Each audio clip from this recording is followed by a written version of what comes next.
یا څه کیسه ده؟ زه ستا نه یم خوښه. تا زما خوښېدل خو هغه خبره نه ده. زما په ژوند کې د پخوا څخه را یو څوک شته او یو وارې چې زه پرېکړه کول نو د هغه وروسته زه د یوې سپۍ ډاله نه منل. یو څوک سته؟ هغه څوک دی؟ راته ووایه چې څوک دی؟ دغه دی هغه. देखो इन्हें ये है ओस की बूंदे खो न जाएंगे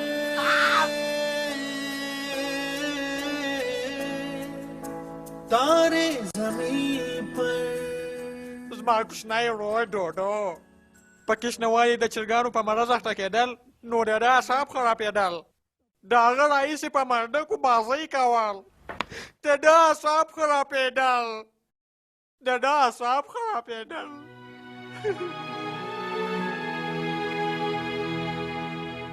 مولی مولی تزیما په لپه کې اوبه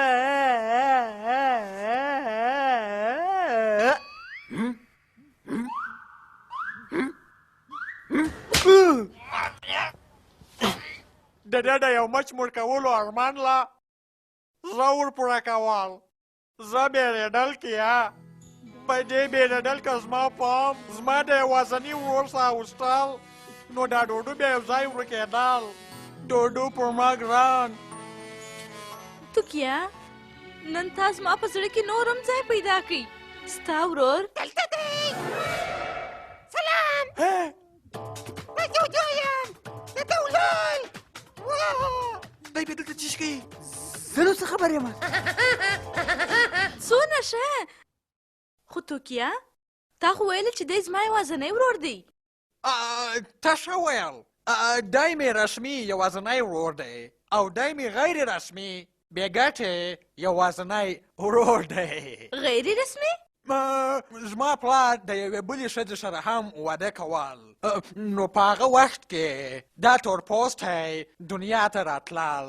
زما ناسکا ورور جوجو امریکایي خو ورور یوه او دغه زما دوه ورونه زما د ژوند اصلي مقصد دی. توکیه اوس خو تا زما په زړه کې د راغه لا ډېر ځای پیدا کړي. د نن وروسته د دې دوه مسؤلیت زما او ستا دی. د خدای په امان ډوډو، د خدای په امان جوجو، د خدای په امان توکیه. په مخه دې شه. رزینه ستا د لاسه بیا زموږ ټوله کیسه خرابه سوې وای. وای خو ما هم غوښتل یاله چې ستاسو د فلم لیونی سم.